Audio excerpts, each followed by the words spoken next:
तो आपका third method है एक्सपेंडिचर मेथड, और जिससे हम इनकम डिस्पोजल मेथड भी बोलते हैं। अब इसे याद करने का तरीका कैसे होगा? एक्सपेंडिचर, खर्चे कहाँ करोगे? 12th होने के बाद पीजी में जाओगे एंड जाके वहां सो जाओगे, पढ़ोगे भी, पर यहाँ पीजी G9 आपको याद रखना है, ये आपको हेल्प करेगा। अब एक्सपेंडिचर मेथड यूज करोगे तो आपके लिए निकलेगा आपका GDP MP, and PG G9 का मतलब, पी का मतलब होगा प्राइवेट फाइनल कंजप्शन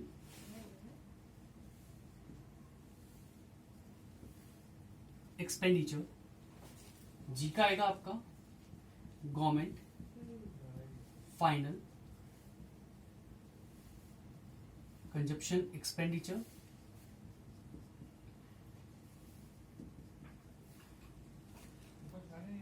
फिर जी आपका है ग्रॉस डोमेस्टिक कैपिटल फॉर्मेशन। अब क्या होता है, ग्रॉस डोमेस्टिक कैपिटल फॉर्मेशन में दो चीज आती है। देखो कैपिटल, अगर कैपिटल लगाना होगा तो कहां लगाएंगे? तो इसमें आप लगाएंगे पे कैपिटल, ग्रॉस फिक्स कैपिटल, क्या आपने फिक्स एसेट के लिए परचेज कर, फिक्स एसेट के लिए लगा दिया आपने, फिक्स कैपिटल फॉर्मेशन हो जाएगा इसमें। या इस कैपिटल को आप यूज करोगे इन्वेंट्री में, तो आपका सेकंड हो जाएगा इसके अंदर चेंज इन स्टॉक या इन्वेंट्री। क्लियर है? अब एंड मतलब आपका हो गया यहाँ पे नेट एक्सपोर्ट्स। बहुत परेशान करने के लिए बच्चों को ये भी दे दिया जाता है एंड ये भी देते हैं, तो बच्चे कंफ्यूज हो जाते हैं।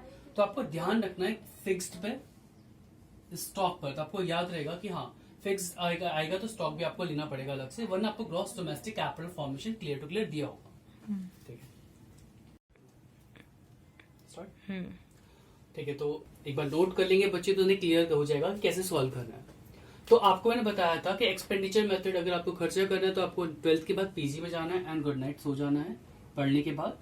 तो आपको याद होना चाहिए, आपका यहाँ पे निकलेगा जीडीपी एमपी, तो आपका होगा PG plus G9।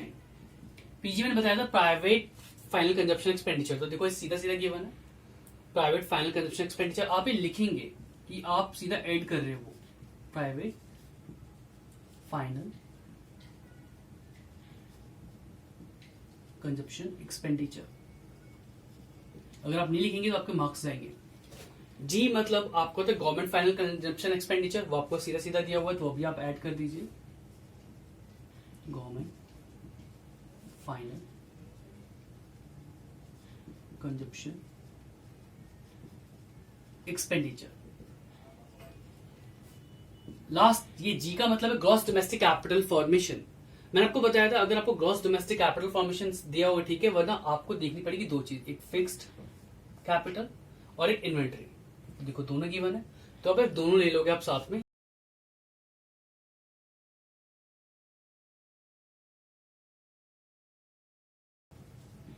Fix capital formation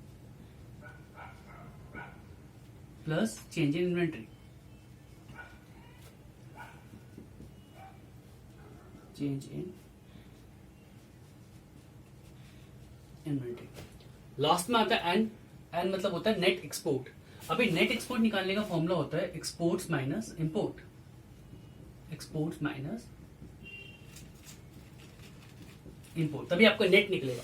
तो एक्सपोर्ट माइनस आप यहां पे लिख दीजिए सीधा नेट एक्सपोर्ट्स। क्लियर हो गया? क्लियर दिख गया आपको? अब मेरे पास ज्यादा स्पेस नहीं तो मैं यहां सॉल्व कर देता हूं। प्राइवेट फाइनल कंजप्शन एक्सपेंडिचर आपका 1000 करोड़, तो आप ऐसे लिखेंगे सीधा 1000 crore. Government final consumption expenditure है आपका 500 करोड़, तो यहां पे लिखेंगे रुपीज 500 करोड़। फिर आपका ग्रॉस फिक्स कैपिटल फॉर्मेशन, तो ग्रॉस फिक्स कैपिटल फॉर्मेशन। तो नेक्स्ट है आपका ग्रॉस फिक्स कैपिटल फॉर्मेशन, तो आप लिखेंगे plus rupees 700 crore and change in inventory आपको सीधा सीधा दिया हुआ है रुपीज 400 करोड़। लास्ट है आपका आता है एक्सपोर्ट माइनस इंपोर्ट। तो आप देख लेंगे एक्सपोर्ट आपका 500 है, इंपोर्ट आपका 200 है, तो 500 माइनस 200 आपका आएगा 300। तो आप लिखेंगे सीधा 300 करोड़।